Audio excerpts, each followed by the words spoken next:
Thank you so much. As I told many of you yesterday morning, I didn't start out to be a politician. As a matter of fact, I have 4 minors from the University of Michigan, go blue, and one of them is art history and the other was theater, and the third one was radio and television. The fourth one I won't tell you about. Okay. On the Hill today, and I want to point this out to you, you guys are on the back page, but we're on the front page, National Association of Counties. So we have our little sticker there, and I'm very proud of our county membership. Counties are kind of like the Little League. Though, you know, we're not fancy like Washington or state capitals. We're just the little guys, but we work very hard. And let me tell you a little bit about where I come from. I come from a town north of Detroit called Bloomfield Hills, Michigan. And many of you think, oh, gee whiz, it's another one of those suburbs. But it's a very special place in the history of art in the United States of America.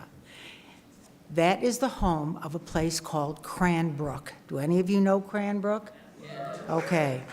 It's also the home of Saarinen and Bertoya and Florence Noel. Those are names you may remember. And the St. Louis Arch, okay?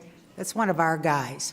It was a privately funded by the Booth family that owned the Detroit News. And that we have over 300 acres. We educate children from the ages of about 3-ish, clear up through high school.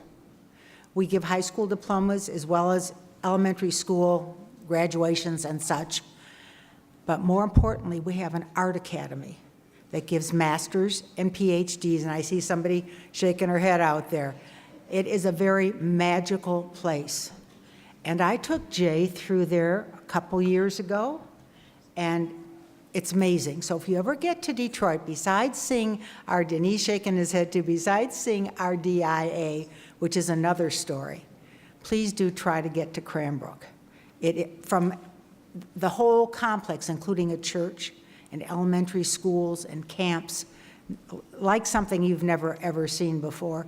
And it was patterned after the Bauhaus. Some of you may remember that in your art history classes. So it is an amazing, amazing place, and we welcome you in Bloomfield Hills. The story of the DIA is another story, and that's something that I hope to bring to you perhaps one day. We literally, in the arts community, in the political community, just could not believe that we would have to have a fire sale and put a bunch of Van Goghs and Rembrandts up on the wall for the first bidder so we could save the city of Detroit from bankruptcy. That was something that was just not a possibility, and the people who saved that museum, I think, are superstars, really superstars. Now, our counties are very much involved in arts, and I want to tell you a little bit about how it affects us, because we're the guys in the bottom, as I told you, in the little leagues. We take care of your sewers, we fill your potholes, we do the stuff that makes life livable, but we also do things like festivals. And whether it's the Arts and Apples Festival in Rochester, Michigan, where the whole community turns out, arts on the canvases, artists in booths, and they bake apple pies, thousands of apple pies in Michigan. Or whether it's the Corn Festival in northern Michigan in the fall, where you can get an ear of corn that's just dripping with butter. It's not good for your cholesterol, but that's okay. We don't care about that.